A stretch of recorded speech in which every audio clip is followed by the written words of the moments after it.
Welcome to ராஜ்சங்கி channel. இன்றைக்கி நம்ம என்ன செய்ய போகிறோம்னா ராகி பக்கோடா. அதுக்கு என்னென்ன தேவைன்னு பார்த்துக்கலாம். முதல்ல ஒரு கப் ராகி மாவு எடுத்து நல்லா நம்ம ஜலிச்சு எடுத்து வச்சுக்கணுங்க. அதுக்கப்புறம் அதுலேயே பார்த்திங்கன்னா சும்மா ஒரு 1/4 கப் மேக்ஸிமம் பார்த்திங்கன்னா ஒரு 2 ஸ்பூன் இல்லை 3 ஸ்பூன் அரிசி மாவையும் போட்டுக்கணும். போட்டுக்கிட்ட பின்னாடி இதில் கொஞ்சம் பச்சை மிளகா, நமக்கு தேவையான அளவுக்கு காரம் வேணுமோ எந்த அளவுக்கு காரம் வேணுமோ அந்தளவுக்கு பச்சை மிளகா, அதுக்கப்புறமேட்டு வெங்காயம், பெரிய வெங்காயம், அதுக்கப்புறம் கருவேப்பிலை அதிகமாக நான் அரிஞ்சு போட்டிருக்குறேங்க. ஏன்னா பார்த்திங்கன்னா எங்கள் செடியிலேயே கருவேப்பிலை நிறையா இருந்தது.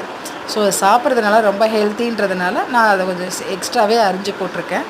கொஞ்சோண்டு லைட்டாக இப்போ உப்பு போட்டு ஃபஸ்ட்டு நம்ம மாவு ஜலிச்ச மாவோட உப்பு போட்டு நல்லா கலந்துக்கணும்.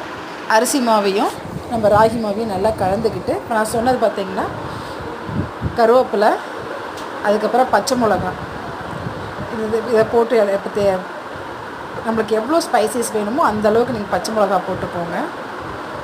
இது எல்லாமே நல்லா போட்டு கலந்துக்கோங்க. இதையும் ஒரு டைம் நல்லா மிக்ஸ் பண்ணிக்கோங்க.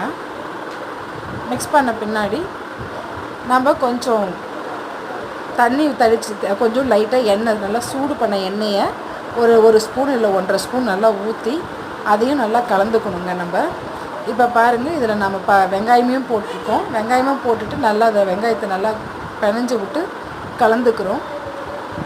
இதுக்கு முன்னாடி என் சேனலில் சப்ஸ்கிரைப் பண்ணாதவங்க சப்ஸ்கிரைப் பண்ணிவிடுங்க, லைக் பண்ணுங்கள், ஷேர் பண்ணுங்கள்.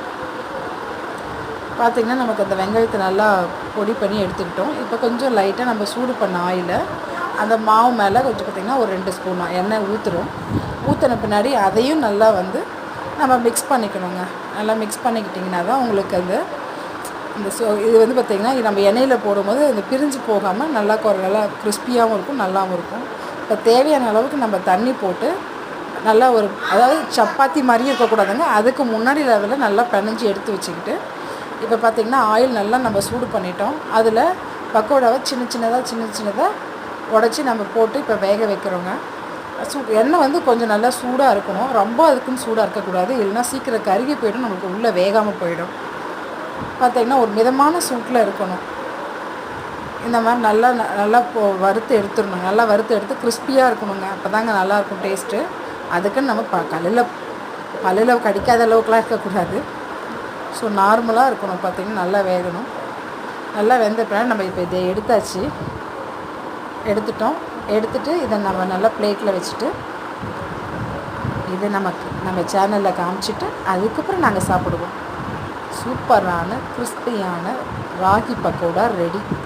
வாங்க சாப்பிட்லாம். பாய்.